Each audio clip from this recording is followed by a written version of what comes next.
আপনাদের বাড়িটা একটু ভিতরে হয়ে যায়, রাস্তাঘাট পাকা হইলে ভালো হইতো। রাস্তাঘাট পাকা হয়ে যাব, সমস্যা নাই। উপর মহলে কথা বলা আছে, 3-4 মাসের মধ্যে পাকা হয়ে যাবে। উনি কে? উনি আমার বড় মেয়ের জামাই, বলতে পারেন মেয়ের একমাত্র গার্জিয়ান। বসো বাবা, বসো। হ্যাঁ। তো আপনারা আসছেন, গাড়ি কোথায় রাখছেন? আমাদের তো গাড়ি নেই, আমরা অটোতে আসছি। অটোতে? ব্যাটারি? জি, ব্যাটারি। ওই তো রাস্তাঘাটে চলার অনুমোদন নাই। যাক, রসিকতা করলাম আর কি। ভাবছিলাম তো 2টা গাড়ি নিয়ে আসবেন আপনারা। তাহলে মিতুরে ডাকি আব্বা। হ্যাঁ। ময়না, মিতুরে নিয়ে আসো।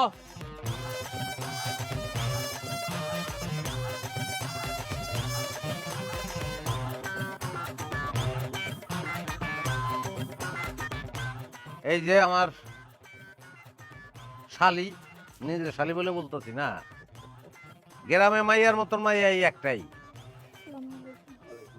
কোনো ধরনের ব্যাড রেকর্ড নাই।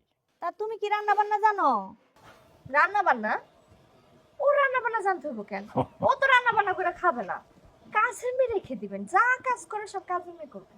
আসলে আমি যেই বেতন পাই তাতে আমি কাজের লোক রাখতে পারি, কিন্তু নিজের কাজটা নিজে করাটা আমি পছন্দ করি। সুন্দর কথা, খুবই সুন্দর কথা, শুনতে ভালো লাগে। কিন্তু এইসব কথাবার্তা বলে গরিব মধ্যবিত্ত ছাড়া তারা, যাদের টাকা আছে তারা এই ধরনের কথাবার্তা বলে না। নিজের কাজ বলে কিছু নাই। টাকা না থাকলে সব কাজে নিজের, আর টাকা থাকলে সব কাজ পরে। যেমন আমি কোনোদিন পাও ধুই না, কারণ পাও ধুয়ে ধরনের লোক আছে, পাও ধুই ক্যাশ লুয়ে চলে যায়।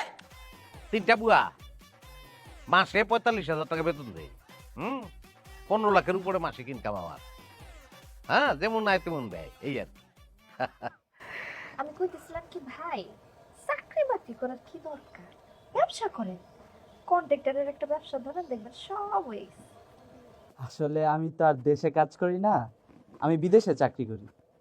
মাসে 4 লাখ টাকার মতো পাই আর কি। আর 4 লাখ টাকা পাও ঠিক আছে, কিন্তু এটা তো চাকরি করো যে কারণে পাও, এটা তো যথেষ্ট না। এই আমি একজন স্কুল মাস্টার ছিলাম, চাকরি করতাম, ছেড়ে দিয়েছি।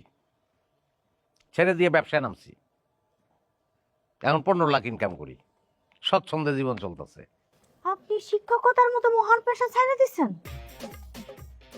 কারণ মোহন পয়সা টাকা দেয় না, জীবনের জন্য টাকার দরকার আছে। ব্যবসায় নামছি, ব্যবসায় টাকা পাইতেছি, জীবন ভালো চলতেছে, টেনশন নাই।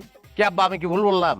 একদম ঠিক কথা বলছো জামাই, তুমি যেটা বলবা সেটাই তো ঠিক। আসো আমার লাগে। আর কি হইছে, এখানে আছিস কেন? মিতুরে যে পাত্রপক্ষরা দেখতে এসে, আব্বা আমাকে 2 জামাইরে ডাক না দিয়া পাত্রপক্ষের সামনে কেমনে বসে গেল মা? কাজটা কি সে ঠিক করছে? আবার আমি কিছু কইলে আমার রাগ দেখায়। আরে এই কথা তোরা আমারে কইতেছস কেন?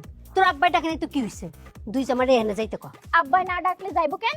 আব্বার কি উচিত ছিল না তারপর একটা বার ডাক দেওয়া? মিষ্টি অনেক বেশি বেশি হয়ে যাইতেছে, এটা একটা বিহিত করণ লাগবো। হ আপা, তুমি ঠিকই কইছো। মেয়ে আমাদের পছন্দ হয়েছে, আপনারা যদি বলেন তাহলে আমরা আজকেই কাবিন পড়ায় যাইতে পারি। ছেলের ছুটি কম। মেয়ে আপনাদের পছন্দ হয়েছে, পছন্দ হওয়ারই কথা, সেটা ঠিক আছে, কিন্তু আমাদের তো ছেলে পছন্দ হয় নাই। কেন, কি হয়েছে ছেলে? পছন্দ হয় নাই, ছেলের ইনকাম কম। ছেলে এমনিতে সব দিক দিয়ে ভালো, কিন্তু ইনকাম বললো মাসে 4 লাখ, এটা একটু কম। মাসে 4 লাখ টাকা কামাই, এটাও কম? না, কম না, কিন্তু আমার ডিমান্ডটা আর একটু বেশি। কত আপনাদের ডিমান্ড কত? মিনিমাম 8 লাখ। 8 লাখ টাকা ইনকাম যদি ছেলের না হয়, তাহলে আমার শালি, মানে আমি চাই না যে তাদের সঙ্গে আমরা সম্বন্ধ করব। কিন্তু 4 লাখ টাকা তো কোনো অংশে কম না। তোমাকে কে ডাকছে? আমি বুঝলাম না তোমাদের এখানে কে ডাকছে। এখানে আমরা মুরব্বীরা কথা বলতেছি। আব্বা দেখেন তো, তারা এখানে মাঝখানে কথা বলে কেন? এই, তোমাদের এখানে আমি ডাকছি? কি কাবে আসছো এখানে? যাও ঘরে যাও। আবার দাঁড়ায় গেছে। মানে ওনাদের পরিচয়? একজন আমার মেজো মেয়ের জামাই, একজন আমার সেজো মেয়ের জামাই। অকম্মা, কোনো কাম কাজ করে না, এদের দিয়ে কিছু হবে না। যা করার আমার বড় জামাই করে। ঠিক আছে, আপনাদের যখন পছন্দ না, আমরাও একটু ভাবি জামাই হওয়ার আগে আমার দেবর অপদার্থ কথাটা হজম করতে পারবে কিনা, সেটাও তো ভাববার বিষয় নাকি? চলো। ও মা, দেখি কোথায় যাইতেছেন? মেয়ে দেখতে আসছেন, চাঁদের মতো একটা মেয়ের চেহারাটা দেখে গেছেন। টাকা পয়সা কি আনেন নাকি? মেয়েরা টাকা দিয়ে যাবেন না? বোঝে না, বোঝে না। আপনারও একটা কথা বলি, সবসময় টাকা দেখেন না, মানুষটাও দেখেন। নো নো নো, আপনাদের একটা কথা বলি, আপনাদের ফ্যামিলিতে গোদ আছে, গোদের উপর বিষ ফোড়াও আছে। আপনাদের সংসারে গোদ হইলো আপনার ভাই, আর গোদের উপর বিষ ফোড়া হইলো আপনার ভাবি। আপনার চেয়ে তারা দুজন একটু বেশি বুঝে। যে সংসারে মেয়ে মানুষ বেশি বুঝে, সেরকম ফ্যামিলির সঙ্গে তো আমরা আত্মীয়তা করব না।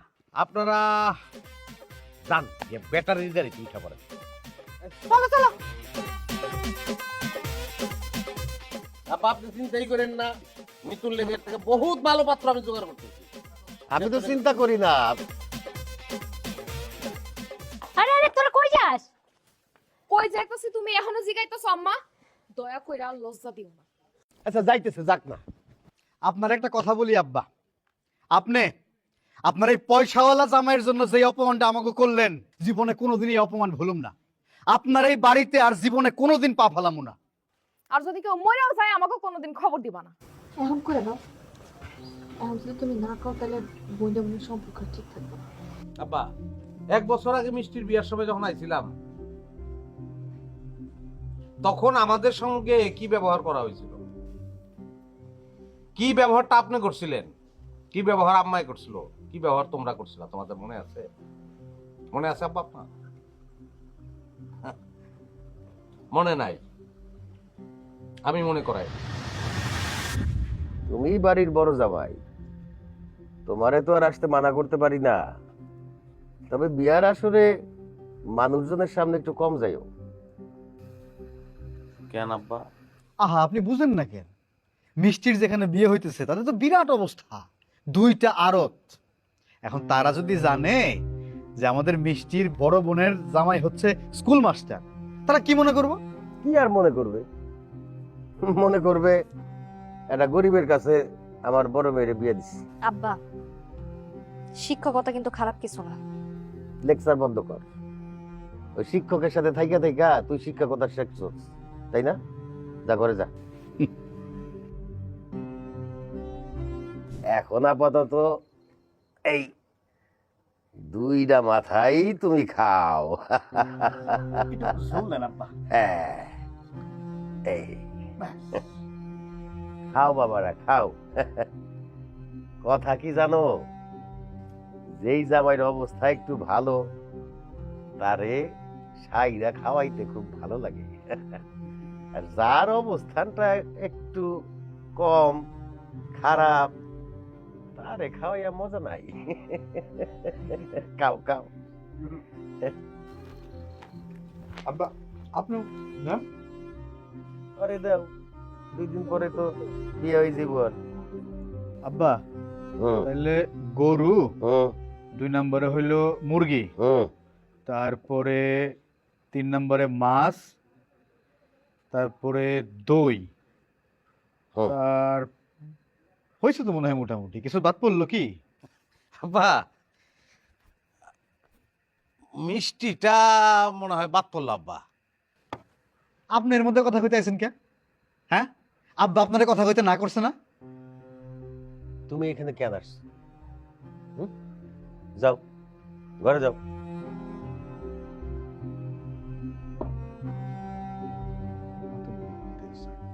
লেখো, মিষ্টি লেখো, আসল জিনিস তো লেখো নাই। তোমার যাইতে কি কইছে? তারা তোমার সাহায্য চায় না, তোমার একবার জানার দরকার আছে? এই শেষ। আর কোনোদিন তোমার হলে আমি বাড়িতে আমো না। আসমো, আমি যে একজন শিক্ষক, আমি যে শিক্ষা দেই, এটা বুঝাই দাও না লিখে আসবো। আবার যখন আমার টাকা ছিল না তখন আমার কদর ছিল না, তখন কদর ছিল আপনার এই দুই জায়গায়, আমার কদর তাদের থেকে কম ছিল। আর যখন আপনি দেখলেন যে আমার টাকা বেশি হয়েছে তাদের চেয়ে বেশি, তখন তাদের কদর নাইমা গেল, আমাদের কদর বেড়ে গেল। খালি স্বামী স্ত্রীর ব্যাপার না, আমার মতো এরকম অসৎ শ্বশুর থাকলে জামাইরা তো অসৎ হইবই। আমার তোরা মাফ করে দে, মা মাফ করে দে। আপনার মুরব্বী মানুষ, আদর করে আমার কাছে মারছেন।